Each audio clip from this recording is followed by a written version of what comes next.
Top quality और consistent performance के लिए सिर्फ सिल्वर पंप नाम याद रखना।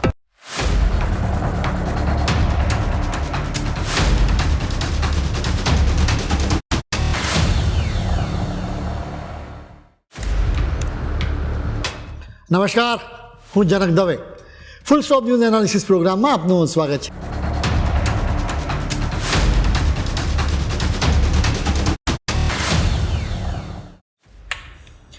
નેપાળમાં કુદરતનું રૌદ્ર સ્વરૂપ જોઈને આખી દુનિયા ચોંકી ગઈ છે. મરનારાઓની સંખ્યા સતત વધી રહી છે. અનેક ભારતીય યાત્રાળુઓના પણ મોત થયા છે. આજે હિમાલય રડી રહ્યો છે. નેપાળની ધરતી લોહીથી લાલ થઈ ગઈ છે. સેંકડો નિર્દોષ જિંદગીઓ તણાઈ ગઈ છે. ઘરો વહી ગયા છે. રસ્તાઓ અદૃશ્ય થઈ ગયા. હવે સવાલ એ ઊભો થાય છે કે શું આ માત્ર એક કુદરતી આફત હતી? કેટલીક સેટેલાઇટ તસવીરો આવી છે જે ચીન દ્વારા તિબેટમાં ચાલી રહેલા વિશાળ બાંધકામ પર ગંભીર સવાલો ઊભા કરી રહી છે. પહાડો વિંધાઈ રહ્યા છે. નવી વસાહતો ઊભી થઈ રહી છે. અત્યંત નાજુક ગ્લેશિયર ધરાવતા વિસ્તારોમાં રસ્તાઓ બની રહ્યા હતા. કુદરતી નદીઓના વહેણ રોકવામાં આવી રહ્યા છે અને ડ્રેનેજ સિસ્ટમ સાફ બદલાઈ રહી છે. એશિયાના વોટર ટાવર તરીકે ઓળખાતો આ હિમાલય જાણે ચીનની ખાનગી કન્સ્ટ્રક્શન સાઇટ બની ગયો છે. ચીન એશિયાના જળસ્ત્રોતો સાથે એક અત્યંત ખતરનાક રમત રમી રહ્યું છે. જ્યારે કુદરતનો ગુસ્સો ફાટી નીકળે છે ત્યારે એની કિંમત નેપાળના નિર્દોષ લોકો પોતાના જીવ ગુમાવીને ચૂકવે છે. મૂળ સવાલ તો એ જ છે કે બેફામ પહાડ કાપવા, કુદરતી પ્રવાહ રોકવા અને સંવેદનશીલ વિસ્તારોમાં આડેધડ બાંધકામ કરવા માટે આખરે જવાબદાર કોણ? આ સવાલ ચીનને પૂછવો જ પડશે. હિમાલય કંઈ ચીન માટેની એન્જિનિયરિંગ લેબોરેટરી નથી. આ એક અત્યંત નાજુક ઇકોસિસ્ટમ છે. પહાડ પર મારેલો એક ખોટો કાપો, રોકાયેલો એક પાણીનો માર્ગ કે પછી ખોટી રીતે અપાયેલો ઢાળ આ આખા વિસ્તારને ક્ષણભરમાં પાણીમાં ગરકાવ કરી શકે છે. શરૂઆતમાં એવું માનવામાં આવતું કે ભૂકંપ આવ્યો છે.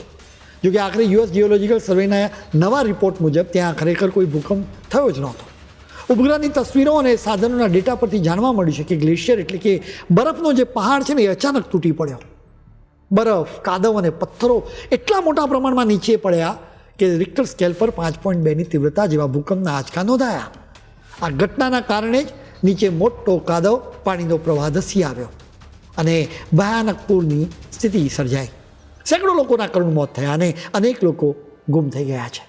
નેપાળમાં ઘરો, રસ્તાઓ અને પાવર પ્રોજેક્ટ્સ પૂરના વહેણમાં વહી ગયા છે. તિબેટના અધિકારીઓએ પણ મોટી જાનહાનિની આશંકા વ્યક્ત કરી છે. લગભગ 2000 મીટર એટલે કે 6560 ફૂટની ઊંચાઈ પરથી કાદવ અને પાણીની એક વિશાળ દિવાલ નીચે ધસી આવી. શરૂઆતમાં જ માહિતી સામે આવી હતી કે ઓછામાં ઓછા 341 વિદેશી પ્રવાસીઓ ગુમ થયા છે, જેમાં 100થી વધુ ભારતીયો હતા. આમાંના મોટા ભાગના લોકો કૈલાસ માનસરોવર યાત્રાએ નીકળેલા તીર્થયાત્રીઓ હતા. ન્યૂયોર્ક ટાઈમ્સે ભૂવૈજ્ઞાનિક ડેનિયલ શુગરને ટાંકીને જણાવ્યું છે કે ગ્લેશિયરમાંથી લગભગ 2000 ફૂટ પહોળી હિમશિલા તૂટીને નીચે પડી હતી. આ ગ્લેશિયરનું નામ જીજામ હોવાની માહિતી સામે આવી છે. ન્યાલમ વિસ્તારમાં આવેલા બરફના તળાવની કાંકરી અને પથ્થરોની આ કુદરતી દિવાલ અચાનક તૂટી પડી, જેના કારણે જે ભયાનક જળપ્રલય સર્જાયો એ આખી ઘટના કેમેરામાં કેદ થઈ છે. આ ઘટનાને વિજ્ઞાનની ભાષામાં ગ્લોફ કહેવામાં આવે છે, જેનો અર્થ છે કે ગ્લેશિયર લેક આઉટબર્સ્ટ ફ્લડ, એટલે કે હિમ નદીનું એક સરોવર હોય જે અચાનક ફાટે, જેના લીધે વિનાશક પૂર આવે. હિમાલયના ખોળામાં છુપાયેલો આ એક ટાઈમ બોમ્બ છે. આ ભયાનક પ્રક્રિયા કેવી રીતે કામ કરે છે ને એ તમારે સમજવા જેવું છે. ગ્લેશિયર એટલે કે બરફની એક વિશાળ દિવાલ.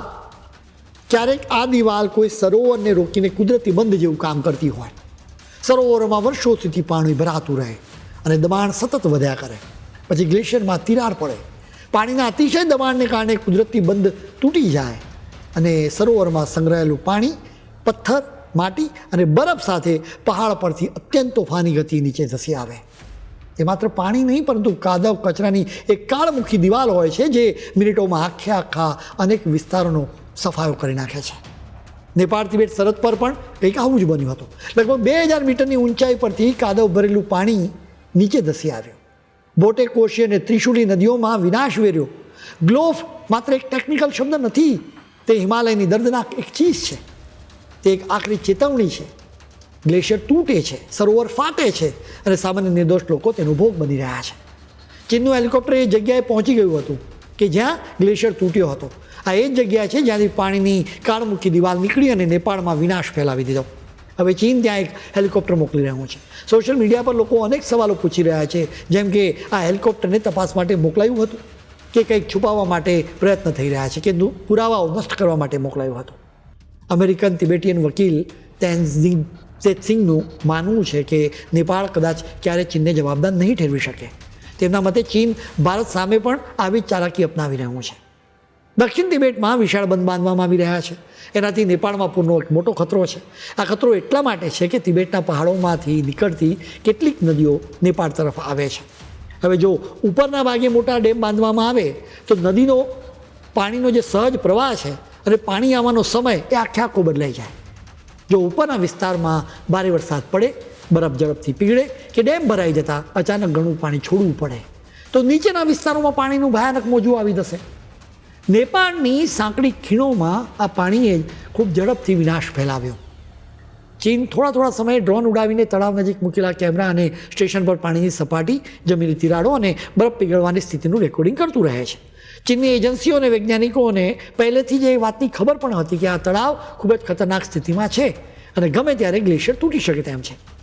એમ છતાં ચીન તરફથી નેપાળને બહુ મોડી ચેતવણી આપવામાં આવી, જેના લીધે નીચાણવાળા વિસ્તારોમાં રહેતા લોકોને બચાવવાનો સમય જ ન મળ્યો અને ત્યાં ભારે વિનાશ સર્જાયો. એમ છતાં નેપાળે ચીનને કોઈ સવાલ કર્યો નથી. આ વિનાશથી બચવા નેપાળે નીડર બનીને ઊભા થવું પડશે. અપસ્ટ્રીમ હાઇડ્રોલોજિકલ ડેટા મંગાવવો પડશે. સેટેલાઇટ ઇમેજરીને પર્યાવરણ પર થતી અસરના મૂલ્યાંકનના અહેવાલો માંગવા પડશે. ભારત હંમેશા નેપાળની પડખે રહ્યું છે, કારણ કે તિબેટમાંથી નીકળતી નદીઓ જો ઇરાદાપૂર્વક કે બેદરકારીના કારણે વિનાશનું હથિયાર બની જાય તો આખો ભારતીય ઉપખંડ ભયાનક જોખમમાં મુકાઈ શકે છે. ચીન બંધ બાંધે છે, પહાડો કોતરે છે અને નદીઓના વહેણ બદલે છે. જ્યારે પૂર આવે છે ત્યારે તે હાથ ઊંચા કરીને કહી દે છે કે આ તો કુદરતી આફત હતી. પરંતુ દુનિયા ક્યાં સુધી આ ચાલાકીને કુદરતી આફત ગણીને સહન કરતી રહેશે? ઉપરવાસમાં થતા બાંધકામોના ભયાનક પરિણામોને આપણે ક્યાં સુધી અવગણતા રહીશું? કેમ કે નિર્દોષ લોકોના અત્યારે જીવ જઈ રહ્યા છે. ચીન પોતાની જવાબદારીમાંથી હાથ ખંખેરી નહીં શકે, કારણ કે આ માત્ર પૂર નથી, આ એક ચિંતાજનક ચેતવણી પણ છે. આવનારી ચેતવણી કદાચ આનાથી પણ વધુ ભયાનક હશે. ચીન એક નવા પ્રોજેક્ટને લઈને અત્યારે ભારતના નિષ્ણાતોની ઊંઘ ઉડાડી રહ્યું છે. આ પ્રોજેક્ટ છે તિબેટની ચારલુંગ તાંગપો નદી પર બની રહેલો મેદોગ હાઇડ્રો પાવર પ્રોજેક્ટ. આ એ જ નદી છે જે તિબેટમાંથી નીકળીને ભારતના અરુણાચલ પ્રદેશમાં આવે અને સિયાંગ અને આસામમાં પહોંચે ત્યારે બ્રહ્મપુત્રા તરીકે ઓળખાય છે. એટલે કે ચીન આ નદી પર કંઈ પણ કરે તો તેની સીધી અસર આપણા ભારત પર પડે છે. ચીન અહીં 60,000 મેગાવોટ વીજળી ઉત્પન્ન કરી શકાય એવો દુનિયાનો સૌથી મોટો ડેમ બાંધી રહ્યો છે. પરંતુ ખરી ચિંતા આ ડેમના કદની નથી, પરંતુ તેના સ્થાનની છે. જુલાઈમાં ચીનના સરકારી વૈજ્ઞાનિકોના એક રિપોર્ટમાં ખુલાસો થયો હતો કે આ ડેમ જ્યાં બની રહ્યો છે તેની બરાબર નીચે જમીનમાં એક સક્રિય ફોલ્ટ લાઇન એટલે કે ભૂકંપ લાવનારી મોટી તિરાડ આવેલી છે. અહીં ગણિત એકદમ સાદું છે કે જમીનની નીચે પહેલેથી જ ભૂકંપનું જો સક્રિય જોખમ રહેલું હોય અને તેની ઉપર લાખો ટન પાણી ધરાવતો ભયાનક ડેમ બાંધી દેવાય તો મોટું જોખમ ઊભું કરે છે. જો ક્યારેય ત્યાં કોઈ મોટો ભૂકંપ આવે કે પહાડ ધસી પડે તો ડેમ અને જળાશય પર ભારે દબાણ આવી શકે છે. અને સૌથી મોટો ડર એ છે કે જો ભૂકંપના કારણે ડેમને નુકસાન થાય કે પાણીનો અચાનક મોટો પ્રવાહ છોડવો પડે તો તે ભયાનક પૂરનું પાણી સીધું ભારત તરફ ધસી આવે. એનો અર્થ એવો નથી કે આ ડેમ તૂટી જ જશે, પરંતુ નેપાળમાં તાજેતરમાં બનેલી ઘટનાઓ દર્શાવે છે કે હિમાલય જેવા વિસ્તારમાં કુદરત ક્યારે રૌદ્ર સ્વરૂપ ધારણ કરે તે કહેવાય નહીં. એટલે જ સવાલ એ ઊભો થાય છે કે જો આટલા મોટા જળાશય પર ક્યારેય કોઈ મુસીબત આવી તો નીચાણવાળા વિસ્તારો અને ભારત પાસે પોતાનો બચાવ કરવા માટે કેટલો સમય બચશે? આ હોનારત આપણને 3 મોટા સ્પષ્ટ સંદેશ આપી રહી છે.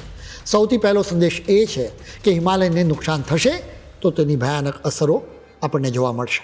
બીજો સંદેશ એ છે કે નદીઓના ઉપરવાસ પર જે દેશનો કબજો છે તેની નીતિ જ નીચે રહેલા દેશોની સુરક્ષા નક્કી કરતું હોય છે. અને ત્રીજો સંદેશ એ છે કે સમયસર ચેતવણી અને પારદર્શક ડેટા વિના આવી આફતોમાં જાનમાલનું નુકસાન અટકાવવું અશક્ય છે. તમામ સમસ્યાના મૂળમાં ચીનની અનીતિ છે.